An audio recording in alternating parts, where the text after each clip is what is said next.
Joining me today is Jennifer Griffith, author of Both Sides of Then, Finding Love After Abandonment. 13-year-old Jennifer grapples with the unraveling of her family when her mother, who lost her parents at a young age and was raised in a strict Baptist orphanage, reveals that 18 years ago, unmarried and pregnant, she was forced to relinquish her infant boy at birth and give him up for adoption, and that she finally has located him. While trying to come to terms with her mother's secrets and the discovery of a new brother, Jennifer's world is once again shattered when her father announces his desire to leave their family.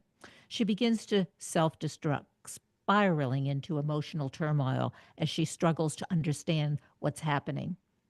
Jennifer Griffith hosts the popular About Your Mother podcast, which has reached the top 10% of podcasts globally. Her current series, What Happened Then, focuses specifically on mothers impacted by forced adoption before Roe versus Wade. She holds a degree in English from Washington State University. Welcome to the show, Jennifer. Nice to have you on today. Kathryn, thank you for having me. I'm excited. I am too. And you have said, and I have heard you say, or read it, I guess, that this memoir is a love letter to your mother. So let's start with that. A love letter to how is this memoir a love letter to your mother? Oh, I love that. And you just gave me chills because it is. I wanted to honor my mother and her story and her Dickens life. It's very cinematic. And I always knew that my mother was different from other moms based on her story of being orphaned as a young girl. Her mother died tragically after giving birth to twins. And then her father put 5 children in an orphanage with the promise that he would get them out. And then he ended up dying 2 years later. So my mother lived with her 4 siblings in an orphanage until she was 18 years old.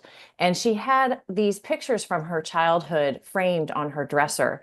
And I always knew that her story was different than other mothers' stories. And so when I left my tech career to write, and a mentor told me, go away for a weekend and see what comes. You step out of the way and see what comes to you. And it was my mother's voice as a young girl, because I could always see that my mother, although she would give you vignettes of her story, she couldn't really go there. And she couldn't go into the pain. And so I always knew that she was special and that her story should be told. Whenever she would mention her childhood, people would say, "Ooh, you should write a book." But I knew she couldn't do it. So when I wrote her story, I was really honoring the experience that she had as a young girl and a young woman. And as you mentioned before, when I was 13, then my world turned inside out when I realized that she had had a child before me. And that was shocking to me because she really, truly lived to be my mom. And I couldn't understand how my mother was also a woman that had given up her firstborn. And so that's really how it was initially a love letter to my mother before it became bigger and it also became my memoir. So let's talk about when you were 13, because I mean that's a critical age. It can be traumatic no matter what, no matter what your experience is or your relationship with your mother. So 13 years old, you found out that your mother had had another child, a son, and what happened in terms of your relationship with her, the communication, the whole dynamic? How did that Ye- change? Yeah. yes, it became very complicated, let's say. 13 is hard, as you said. Yeah. And when she sat me down in our living room around Christmas time and said, "I have something to tell you. You have a brother, and I just found him," my life became then and now because my mother became a woman with a story, and she was no longer just my mom. And that was unsettling to say the least. But even more so, the thing that was more unsettling was the silence that followed after it. So my brother came for my birthday. He was my 14th birthday gift because my birthday is in January. And then after that, we did not talk about it. And I think that over time, that became my impetus and my desire to write her story was to make sense of, well, how did that happen? Because quite frankly, although she would over time in the decades say a few things about it, she didn't talk about the pain and why that was the only option for her. And so in writing the story, I began studying the history of this era and finding out and talking to the girls who went away and understanding that this was not just my mom who was orphaned and found herself immersed in culture when the sexual revolution was happening, and she didn't have a good understanding of, how to meet up with the society changes. What ended up happening is that I realized, oh, this is a time in society that nobody talks about. This happened to millions of women, and it was institutionalized to take single unwed mothers and take their babies under the premise that they had made a huge mistake and that the baby was better off without them. So that's eventually my conclusion. But as a young girl, it was confusing. And then on the heels of that, my father came and made an announcement that he no longer wanted to be part of the family. So at that time, as a young adolescent, I lost both of my parents, and they became people with stories and at impasses in their lives. So your father, why did he decide to leave at that particular time? Yeah, well, he said he wanted to leave and then he stayed. And I don't know why he stayed. I think he stayed out of honor and duty, but he left, of course, the minute I went to college, my father left. And so his decision to stay, even though he told us his intentions and he, of course, was honest and said, indirectly, I cannot be a father anymore. I don't want to be married anymore. He stayed, and as you can imagine, it was tense and it was heartbreaking. And I went inward in a very, very unhealthy way. So you were abandoned, emotionally, at least emotionally abandoned, it seems to me anyway, by your mother and your father at the same time at At that the age. same time, Yeah. exactly, Kathryn. And it became, what's interesting is I never thought my mother's story was similar to mine. How could it be, right? She was raised in an orphanage. I had a house with two parents in it, a dog and a cat, but actually it was an emotional orphanage. My home was an emotional orphanage. And as I've gone through this writing process, I've tapped into this universal theme that our mothers' stories, the women that they were before they became our mothers, it determines the trajectory of our life. It greatly influences the mothers that they were to us. So all of the things that happened in my mom's life before she became my mom influenced the mother that she was to me. And so, yes, my home did feel somewhat emotionally abandoned because the two adults had left for different reasons. They were on their own emotional journeys.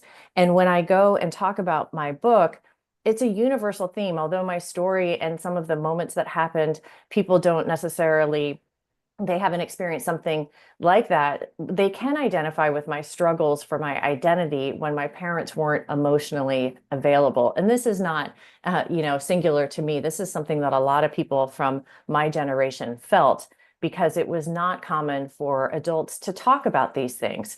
They didn't seek therapy. They didn't talk about their past and how it impacts their present and future. And so it's something that I'm really proud of. And I'm happy to talk to people about this because trauma unaddressed is trauma transferred. And the only way that we can get through that is through talking about the things that happen to us. So we're talking about intergenerational trauma, which is actually, you just mentioned it. It's become, I'm going to use the word popular. And because of the fact that your generation, Gen X at least, has been able to, is allowed to talk about these things. You can communicate. The generation before, it was shameful to talk about the traumas that many of, let's say, the baby boomers, that generation experienced. So it's very different.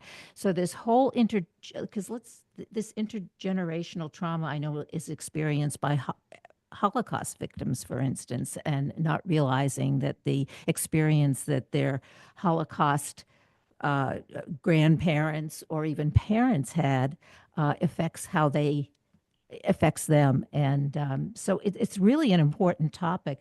What I mean, what would you say to young women and their relationships with their mothers? How would you approach this? I mean, because you're saying that, all these things that you do, how you feel about certain things are all reflected in that, your mother's trauma. Um, Mhm. yeah. So Yeah. yeah. So in a healthy way, how can, we'll say, your memoir help us or help women who experience the same trauma? Yeah, I think it's really going back. Well, I think there's a key part of this is that secrets are born from shame, and shame is a silencer. And so the thing that I'm encouraging people to do they don't necessarily have to write a memoir like I did. Obviously, Yeah. this is not an easy thing to put your story and your mom's story out in the world like that. But really taking the time to reflect on your mom, whether if she's not with us, that could be journaling, that could be talking to people that knew her, or it can be asking those questions of your mom if she's with us, of what her childhood was like. What were the big experiences that made it a difference in your life, good or bad, right? And I think we don't do that. We look at our parents as our parents, but not as people. And that's the thing I'm really encouraging people to do. It's an interesting thing I do at events. I'll ask two questions. One of them is a trick question. I say, who comes from a mother? All the hands go up. Then the second question is, who knows their mother as the woman they were before they became your mom? And Kathryn, no one's hands go up. And I think it's because we, as you know, we're being raised by our parents and we look at them especially as teenagers, and critical views, and we think, okay, I liked that, I didn't like that, but we don't go back and ask them, well, why was that important to you? For instance, my son will ask me, why is homework so important to you, Mom? Why do you always hover over me about homework? And for me, Kathryn, honestly, it was my grades were an indicator that something was wrong with me emotionally in high school, right? Yeah. And so I think I hyper focus on that, but there's a reason for it. And it's really to get to your question, I really want people to look at their parents and say, well, what were the reasons that that was important to them? Why was that their value? And I guarantee that is connected to their experiences in life before you. Isn't it scary to do that though? I'm thinking about, well, like, do I really want to know that? From the child's point of view, right? From your son. Yeah. Exactly, exactly. Now, I'm not asking everyone to have Yeah. a mom that relinquished a child and a father that didn't, and eventually, I don't want to give away the ending, but Yeah. had found another life that was more fulfilling for him. Um, but, there's little things that I think, when we understand our parents or our mothers as women, it opens doors to ourselves. And these doors are, what I find are it's a level of acceptance that is very rare. And it's very rare because this is work that we haven't been asked to do in a way that I want us to do it. Well, and some mothers are much more willing to do that, to share and to communicate, right? Let's say if they still are alive, and others are not. How can you break through some of the resistance, say, that one's mother may have to talking, to being able to do this? Yes, that is true. And there's a lot of different types of moms, as we know. Yeah, They're like snowflakes. None of them are the that's same. right.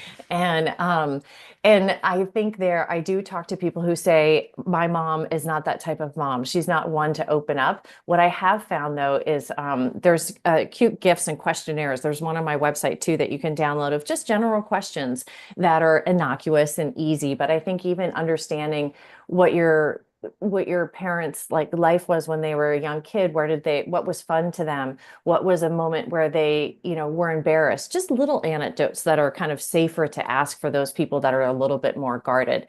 Now there are some parents that if you give them a glass of wine or take them on a long drive, they start singing and they don't stop. So Yeah. it's kind of runs the gamut. But I think in the parent child dynamics, it hasn't always been part of the conversation or the narrative to look back at the parents, right? We're Yeah. always focused on the kids. And, we get in trouble when I'm Drake's mom. If that was just my identity, then I lose a bit of myself. And I think all moms feel that. And I think that's why it gets really hard in marriages when you're raising teens and they get out of the house, because so much of the focus has been on the kids that there becomes an identity issue. And of course, we don't want that, right? We want Right. we want people to be able to enjoy themselves after they raise their kids and not feel like they lost themselves in the parenting role. Well, yeah.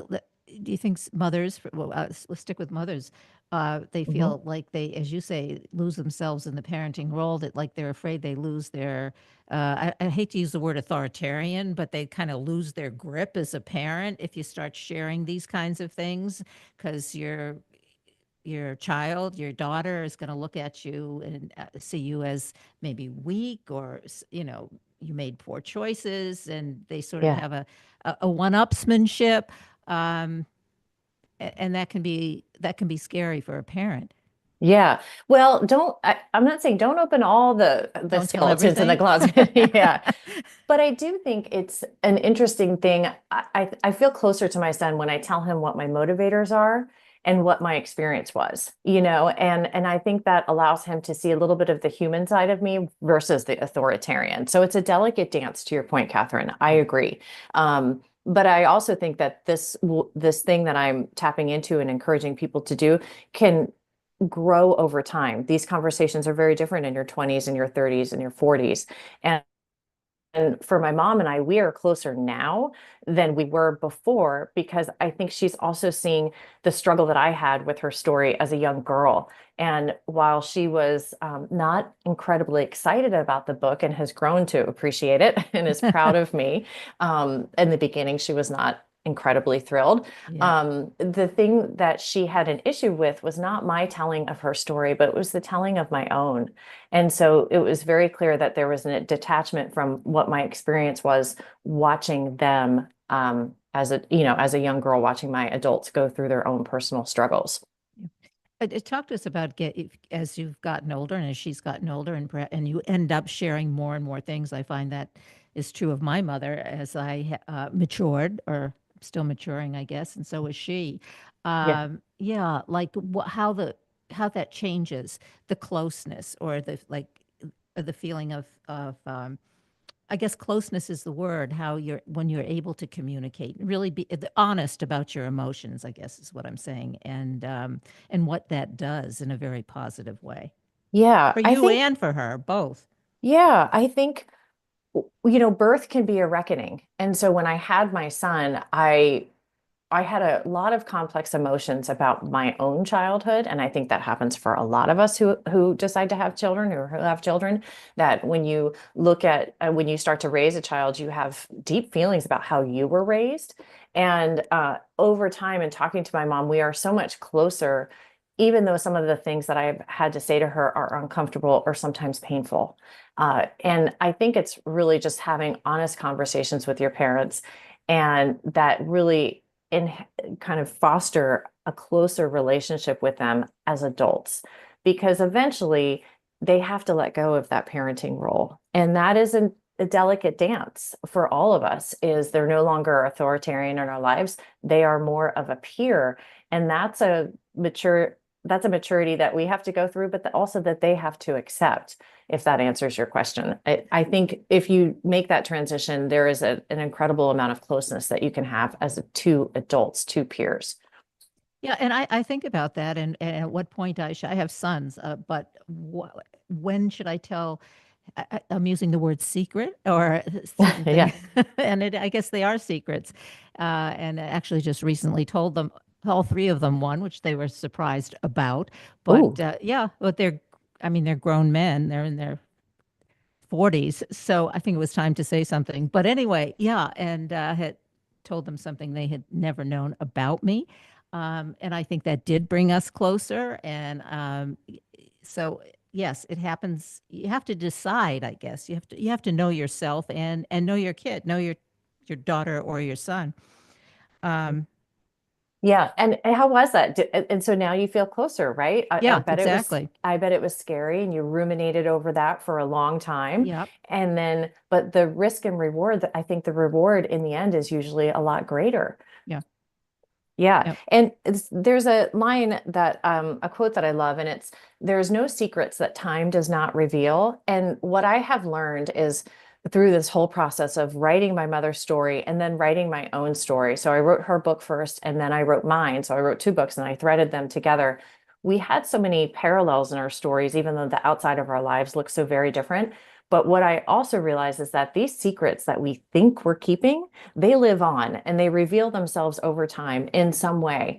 And that's this trauma unaddressed, trauma transferred thing issue that we're talking about. And this generational trauma is that although my mother maybe didn't never told me that she had a son, let's say if she didn't find him, that lived within her and that lived within her being. And I did inherit it in some way. And so sometimes what we have to do is open the cabinets in our families and just let it, open it up and let dump all the materials that are in the kitchen cabinets out and just say, okay, refresh. And that allows us to grow, I think, more authentically than we do if we're continuing to hide these things and just focusing on how we want things to appear versus what happens and lives within us generation to generation. Yeah, well, you said in the beginning of the interview, you always had a sense that there was something. You didn't know what the something was, Yeah. but it was there. And I think that when they talk about this intergenerational trauma, it can be passed down not just culturally, but also it's in your DNA. It Mhm. really becomes a part of your DNA, which I find interesting. It does. It Yeah. does.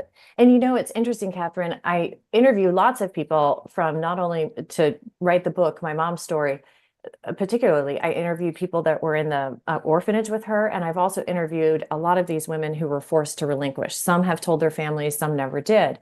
And let's be clear here, these mothers are dying. So they're in the 23andMe and genealogy sites are finding these half siblings, and people are finding them and don't even know what the story is. And every one of the children that are in my position, I call it the child that was kept, knew their mothers were different. And it's universal, because if you think about it, if I go back and zip myself into my mom's skin and think about what it was like to drop me off at the bus every morning, she was thinking about him. She was Mm. wondering if he was okay. She was wondering if the family was taking care of him. Was he happy? And so as a child, I felt that. That's how I knew she was different, because you could feel the heaviness in every emotion or movement that she did with me. There was always this wonder if he was okay. And you can imagine as a mom how that would eat at you. And that is something, kids are smart, that I picked up on. And in my conversations as I was researching for the book, that all the other kids who had moms in a similar position felt as well. You said you could feel the heaviness and you can understand the heaviness. Did you blame yourself? I mean, you're getting these feelings of your mom is, I mean, is feeling, I don't want to use the word depressed necessarily, but it's very difficult for her to go through these stages, putting you on the bus for the first time and all the things that, ensue after that. But did you feel that it's your fault because she's feeling that way? She's feeling bad. She's feeling sad. You don't really know why. Yeah, what I felt was not good enough. I felt like I was, whatever I did wasn't enough. And how could it have been? Right? Yeah. It wasn't, it was just this overwhelming feeling of, even if I had been the perfect child, which led to this issue I had of perfectionism, right? Yeah. That in my adolescence, I just felt like whatever I did, it wasn't going to be enough for her. But now, in reflection and having written this memoir and put the two stories together, I get it. I wasn't enough, because there was this gaping hole in her heart that could not be filled. Yeah. You weren't enough, not because of you or the person that you were or are. It was her story. It was her Exactly. loss. Yeah, it was her loss. And then you were able to understand that. Let's put this in also in the context, because I think I mentioned this at the beginning of the interview, Mhm. of the Roe versus Wade. And now we're back to that era, actually. We are. Uh, that's a another story. But so like because it was done in the context of the culture of that time. And do you discuss that with your mother? I'm assuming that you do. I do. And Yeah. actually, her hesitation with my book coming out, there was lots of long phone calls, Yeah. Kathryn, and talking through it. I said, Mom, your story needs to come out because it's going to help families understand. And when I said it to her that way, she was emboldened and confident and happy. And she said, well, if I can help families and women understand what happened, or feel more accepting of this terrible era in history, this will make me, it'll make me happy. And one of the things that a lot of people don't understand, or is how awful it was for these women to go to the maternity homes and how shamed they were. And as I said earlier, shame is a silence is a silencer. And they would go to these maternity homes. My mom went to a Florence Crittenton one, and they would not be able to go outside. She went outside twice. And they were forced to wear fake wedding rings, and they were told to forget what happened to you. And if you can imagine having a child, relinquishing it, and then being told to forget that that experience happened to you, it is one of the most horrific things that has been done in society that's never been apologized for. And so when I talk about Roe, abortion is obviously a very meaty topic, Yeah. very polarizing. I say Roe is not about abortion per se. It is about the nefarious systems that exist when it is not in place. And if you pay attention now, maternity homes are popping up again. And while maybe the language that they're using with these young girls is different, these systems are coming up again. And they were very sad, and they were very demeaning, and obviously gut wrenching for all of these women that had to experience it in the decades before Roe before. And we aren't really paying attention to that right now. That's why Eh, your book is so important. And we have 2 minutes left, Okay. unfortunately. So people need to get out and read the book and Thank you. follow you. Both Yes. sides of then, Finding Love After Abandonment. Jennifer Griffith, so much more to talk about, so much more to read. So give us the websites and or platforms. Yes, Yeah. yes. So all of my handles, my website is by BY Jennifer Griffith, and then my Instagram and Facebook and all of those things are the same handle. So by Jennifer Griffith, and then my podcast is About Your Mother, Where Your Story Begins, and that's available wherever podcasts are. And I do encourage people, if they want to learn more about this particular era, the What Happened Then series that you mentioned earlier is great. And there's and Ann Fessler, who wrote The Girls Who Went Away and has been a mentor to me throughout the years as I wrote this book, is interviewed there, and as well as women who were like my mom and were forced to relinquish.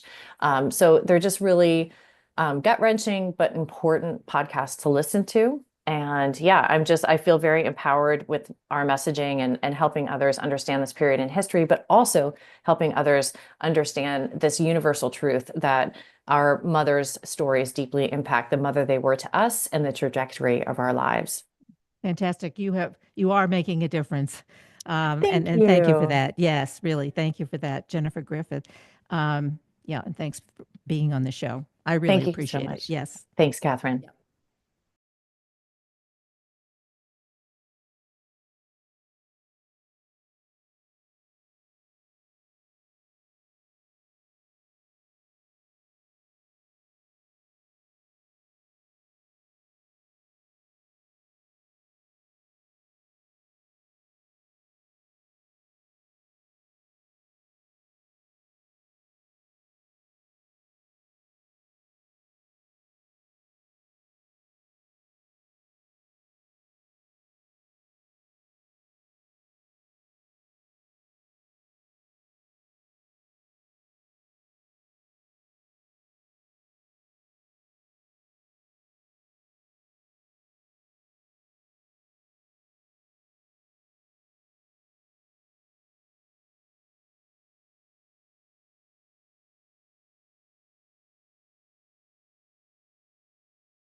Joining me today is Jack Cohen, author of The Freedom Frameworks: Infinite Possibilities to Achieve Career Independence on Your Own Terms. Imagine a career that energizes you, provides financial security, and allows you to live life on your own terms. It's not about finding the right job, it's about creating a fulfilling career that aligns with your personal goals and values. Learn how to optimize your most valuable asset on your road to professional freedom: you. Drawing from over 43 years of experience in the commercial real estate capital markets and coaching entrepreneurs and C-suite executives, Jack M. Cohen gives you over 60 practical business frameworks for career success that he uses for his own decision making. Discover how to leverage the three keys to success along with strategies for effective networking, productivity, and problem solving that will set you apart in any industry. He has a master's in construction management from Stanford University and is founder and CEO of Dark Knight Investments. Welcome to the show. Nice to have you on the show, Jack. Kathryn, thank you, and I appreciate the really nice introduction. I'm Good. excited Well, to we be have here. you here so we can become as successful as you are. You're going to give us all the do's and the don'ts, I guess.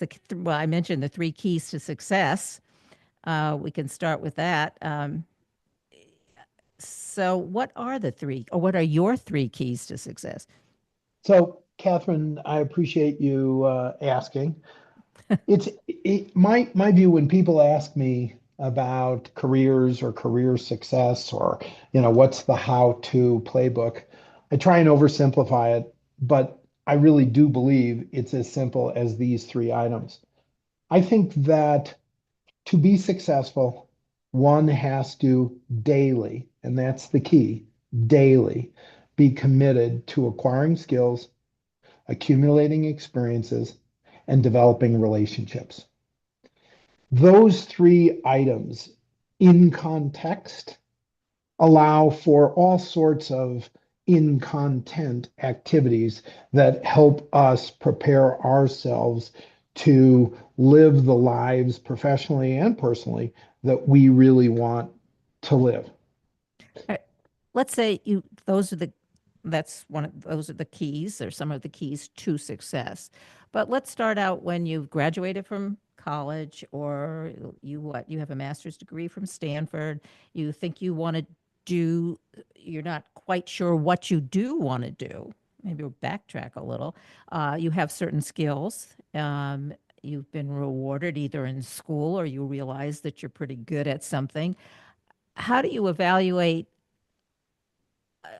like, how should I go forward? Maybe I'm good at this, or I'm good at one or two things, or how do I dive in, let's say at that stage, at the very beginning of your career? So I think the this is going to be an old guy statement. I Mhm. apologize in advance, but I think when my generation, maybe even your generation, graduated college, we threw ourselves into a job that we could get, and we worked.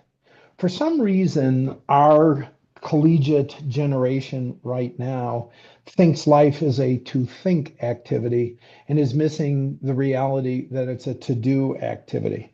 I think that, and I talk about this a little bit in the book, is I don't think it matters where you start. As long as in the first couple of years of your career, you're actually learning how to work. And I know that sounds condescending. It's not intended to be, but when I teach time management, I comment about, well, what do eighth graders, 12th graders, and seniors in college all have in common? And they all believe they manage time well. But when I was a senior in college, I think I had classes on Tuesdays and Thursdays from 10:30 to 2:30. That was it. And the rest of my time, I did my homework and whatever else seniors in college do.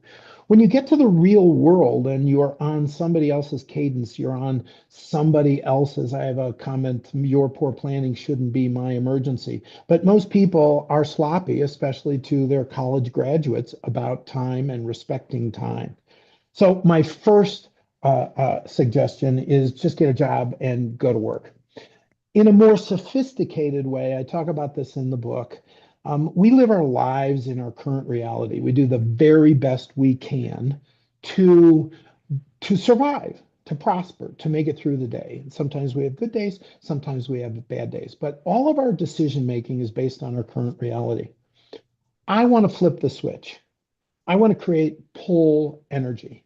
I think that young professional knows the things they like to do and don't like to do. And if they would allow themselves to fantasize a point and time in the future where they can close their eyes and then open their eyes and inventory all the things that they want on their in their life, the elements of that at this intended future. And whether you're doing it for, gee, when I'm 30, I want this, or 40 when I want that, or when I'm 65, I want to retire and have that.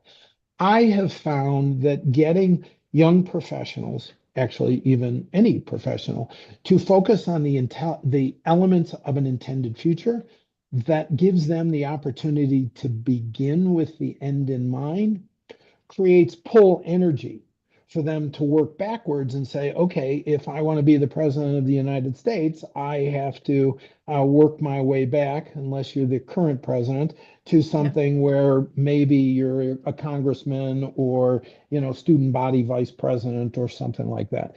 I don't know if that lands or makes sense, but the rabbit told Alice in Alice in Wonderland, if you don't know where you're going, any path will get you there. So Well, if you're what about 20, what about parents at the beginning who tell their kids you can be anything you want to be, which is not true? well, They start with that. I think I um, hear that all the time I, with Yeah, go ahead. I think that's great. I think that you're right. Parents are part of the problem. I mean, say things like that. But I think parents also would tell their children, life is hard if you only do the easy things, and that it's easy if you'll do the hard things. I think said differently, I think you can accomplish what you want if you can define your definition of success and then invest in yourself to make it along the way.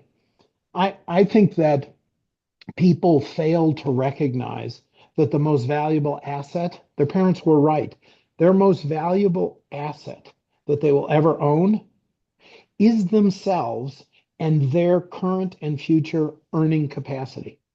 If you think about what people do with their savings, they may invest in a stock or in a business or a home or a piece of real estate. What they're trying to do is invest capital in return for income that they can have. Why don't people think about that in terms of their career? Why can't I invest in myself by acquiring skills, accumulating experiences, developing relationships, aligning with the people who I want to be like, learn from the people I want to learn from in order to increase my capacity to be valuable to another? One of the problems parents set for their little Johnny when they graduate college, especially if they went to a good school, is that when they graduate college, they have this misnomer that they're actually of value to anyone in the real world. They're not. They need to take that grunt job and do the shit job that no one else wants to do, or whatever it may be to earn their base salary. And then it's a game of mutual exploitation for the next few years. How can I learn more from my boss and my platform, the business I'm working for, and translate that to creating more value for them so that will pay me more, or so that somebody else at another company will pay me more. Not because of my name or where I grew up or my parents or my college, but because I'm actually creating value for somebody else. When I was in seventh grade, I wanted to be a professional athlete. And of course, my parents told me that, you could be anything you want, Yeah. right? And I started signing autographs, right? Practicing my signature. Little did I know that I was going to be a 5'7", 165-pound person, and on that basis was not going to be an NFL quarterback. And so my capacity to sign my name really only went to signing checks or signing contracts. I think the point of the whole story is have your dream, wrestle with your demons, and invest in yourself to move your career forward, but based on an intended future you fantasize about, Yeah, not and I what your think that I'm going to parents did. stop you there because I think that is obviously very important. But don't you have to know thyself? Okay, you're going to be you're not going to play for the Knicks if you're 5'2". I mean, you're not Right, just you can't do that even if you want to. right. Yeah, and I'm not going to be a nuclear physicist no matter what, no matter how much I respect the profession. So you really have to have a good sense of yourself and then do exactly what you've been talking about and, looking forward and how you're going to get there and what do you have to do to get there. And in the process, I guess this is my question is, what do you do when stuff doesn't work out? You have done as you've described it, you're looking to the future. I want to be a politician. Maybe I should be the president of the senior class, whatever it is. But then when the stuff comes in from left field that you didn't expect, how do you handle that? What do you do? Well, you know, again, You've had a lot of experience, as you said, so we want to, yeah. well, somebody once said, fail, FAIL, is first attempt is learning. So let's go back to both what you said and what I said. If I am really 5'2", and have no capacity to play for the Knicks, which is absolutely true, don't I have a view of the elements of the fantasy that I seek? And I think self-awareness obviously is certainly a key to all of this. But I really do think life is a to-do activity, not a to-think activity, and that it's about mostly little, but some major course corrections. And we all have friends who went to medical school or went to college for pre-med and actually concluded they didn't like it. One of my favorite things about dreaming and fantasizing is two things. One is there's no sell-by date. I can have all the fantasies that I want, and I'm free to change what outcome I seek. And I think that the people who do it and course correct end up with a self-efficacy, a capacity to manage their professional career on their own terms, which I really think is the best you can hope for. What did John Lennon said? Life is what happens when you're busy making plans. It doesn't mean we Mm-hmm. shouldn't make plans, but what in the Navy SEALs context is adapt and overcome, right? So Mike Tyson said, everyone's got a plan until the first time they get hit. And that's kind of reality is your plan based on a fantasy that you've never prepared yourself for, or are you really committed to this life that you want, and are you willing for the grind, which has ups and downs and wins and losses? And along the way, you're going to make mistakes. And I say in the book often, bad experience generally comes from bad judgment. But if we can learn from the experience, right? Barbara Streisand said there are no mistakes, only lessons learned. If we can learn from that experience and then actually gain good judgment, then that good judgment is going to cause us to make another decision that will give us a good experience. And I think really Yeah, the trick is how well people have this virtuous cycle. yeah. Bad judgment. I want to talk about that because I was thinking not in terms of bad judgment, but poor choices. And then that it seems that there are so many choices, so many options, maybe many more choices or options than we had, let's say after graduate school. Agreed. But yeah, so how, kind of culling out what do I do? What I can do, I have a lot of choices and it's really difficult the more choices you have I think so let's talk about choices. So Choices are a it's little fun. bit different than judgment. I think, isn't I, there? I I Yeah. I actually agree with you, and I'll give you a funny story between myself and one of my adult children. I've always believed that the key to life is to optimize your choices, which means the precursor to that is to do things in life that give you options.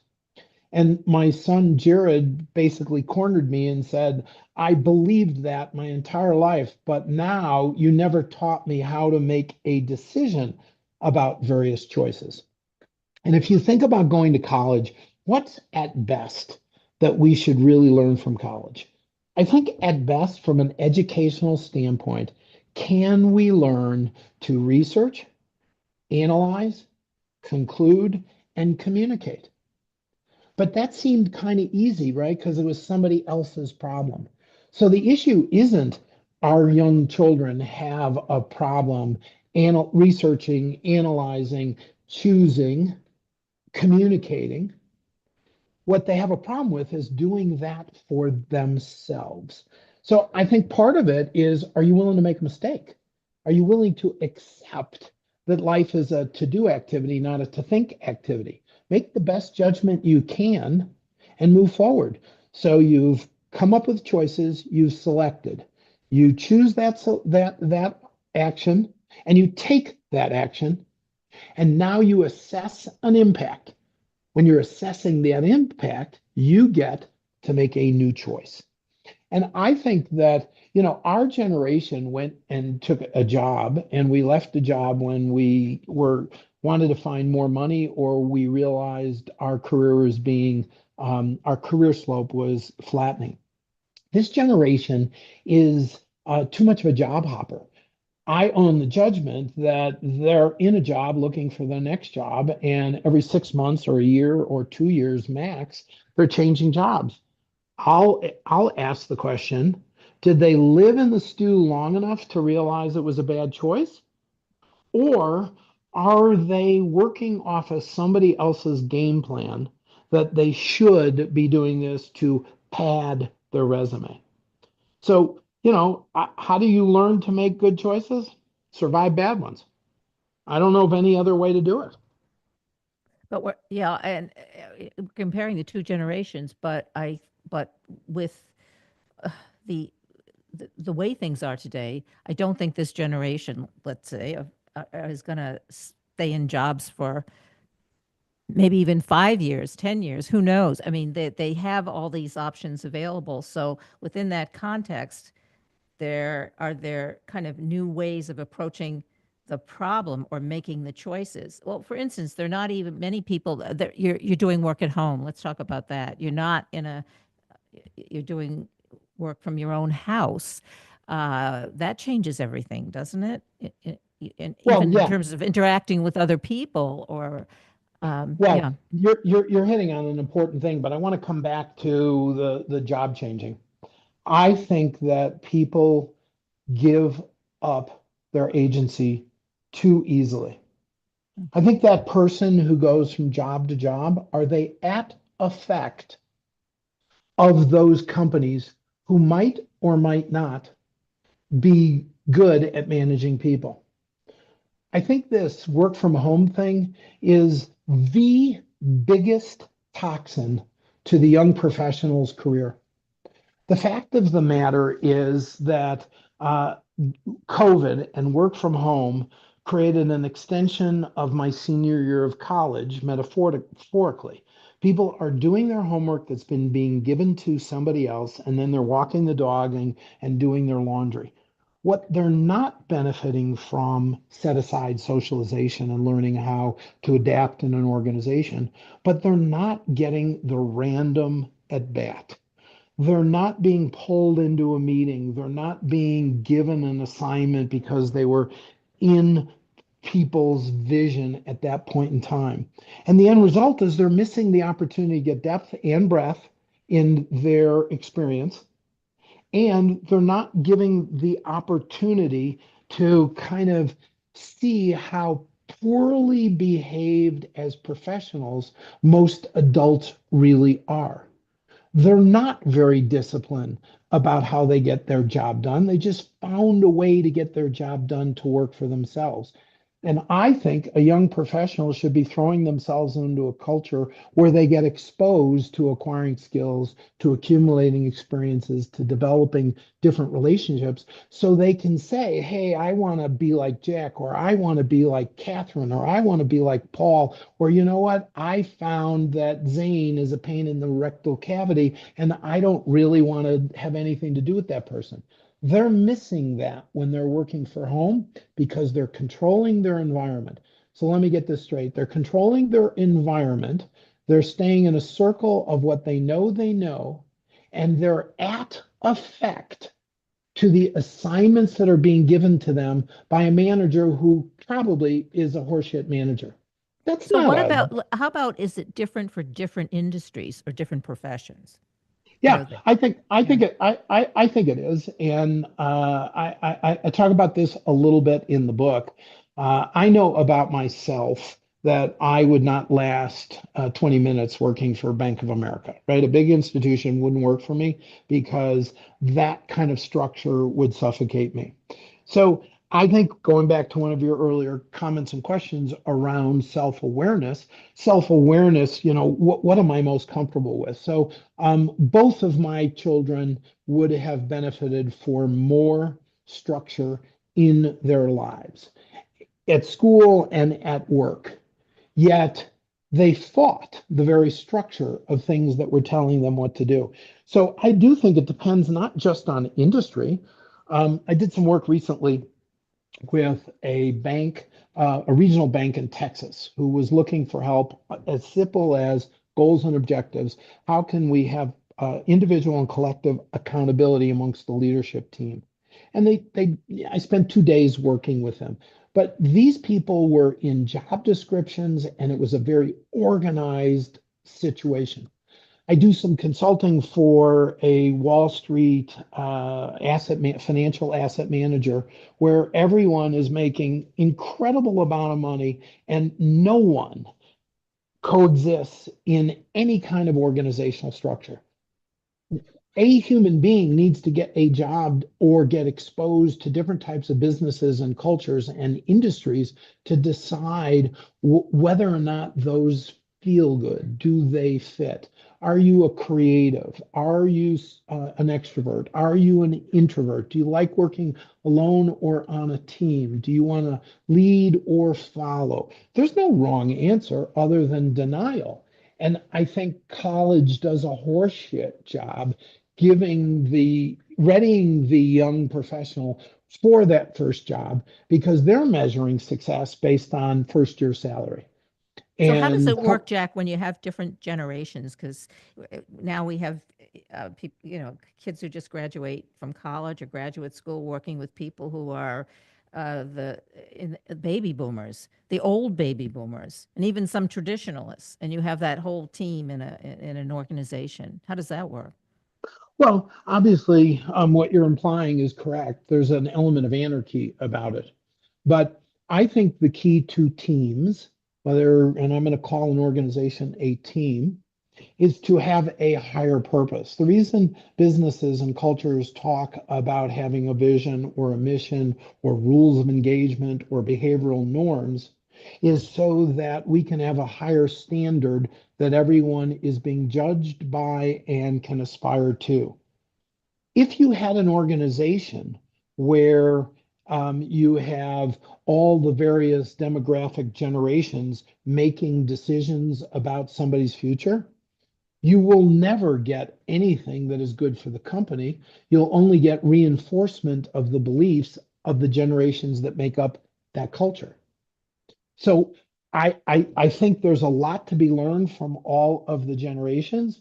But my worry for whatever generation is 25 to 35 years old is this will be the end of entrepreneurship because all of those people who are working on their lifestyle and really don't go back to school for an advanced degree or whatever it may be, these people define their professional career based on what somebody above them tells them to do. Well, that's great. What happens when that guy retires? What are you going to do? And that's why, again, back to, the title was Freedom Frameworks. How are you free How can you have tools to be free to have the career that you want? It's not going to happen overnight. It's going to take years. It's going to take decades. I'm 67 and I'm still trying to figure out what I want to be when I grow up. And Well, yeah, yeah. on that basis, the best we can do is kind of be in the batter's box and swing at pitches. Yeah. But you are absolutely right. The generational distinctions make for cultural anathema. Yeah. We have to say goodbye, as there is so much obviously to talk about in your book. So we want people to go out and get the book, buy the book, The Freedom Frameworks, Infinite Possibilities to Achieve Career Independence on Your Own Terms, as Jack has been talking about. So give us a website, platforms to go to so that we can read more or get involved, I guess, more in what we've been talking about on the show. I appreciate you asking. So it's the website is Dark Knight, like in Batman, 2Ks, Dark Knight Ventures, plural, because there's lots of them, .net. So it's darkknightventures.net. And one last thing I would leave you with, I'd leave everyone with, Kathryn. Okay. When I talk about people in business, there's one thing I've learned as a CEO. There's nothing at work that works at home.